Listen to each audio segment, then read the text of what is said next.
I do not think that any government has been able to devise a leak-proof system of taxation stop. I also acknowledge that the profit motive is a great stimulant to exertion and rules human conduct in whatever walk of left it may be, whether it is the capitalist, the middle classes, the labor or the agriculturists with whom we may have to deal.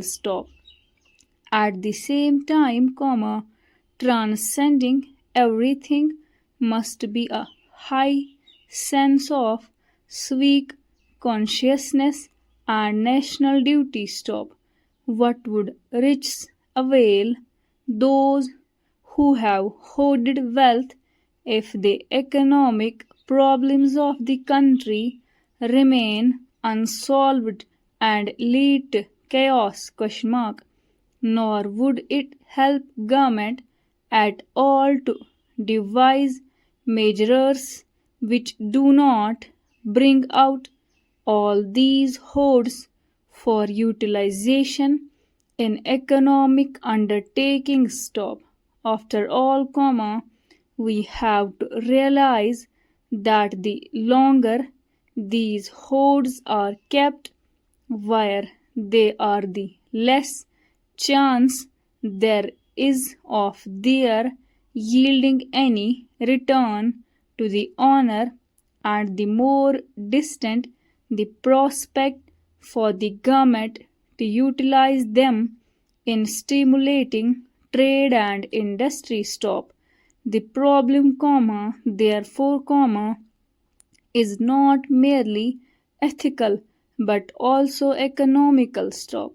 Economics is an intensely practical science, and I would urge upon you to look at the practical side of the problem more closely and to evolve remedies whereby we can harness these hidden resources for the purpose of national service.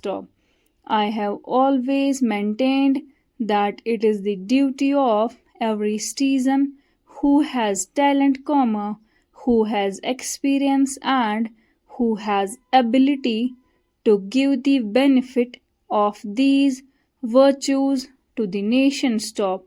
I can assure you that if you can put forward constructive suggestions in this regard, government would be only too glad to give their close and earnest consideration to them. However, as I have already stated, I would not regard temporary palliatives as adequate.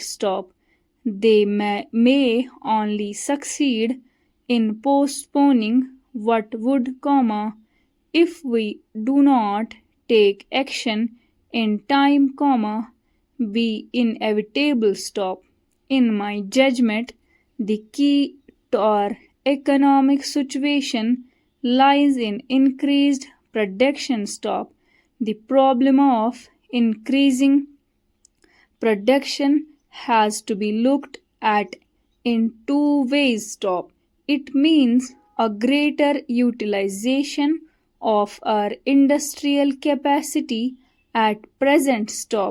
It also means that we must not be content with merely utilizing what we have, but must explore fresh woods and pastures new.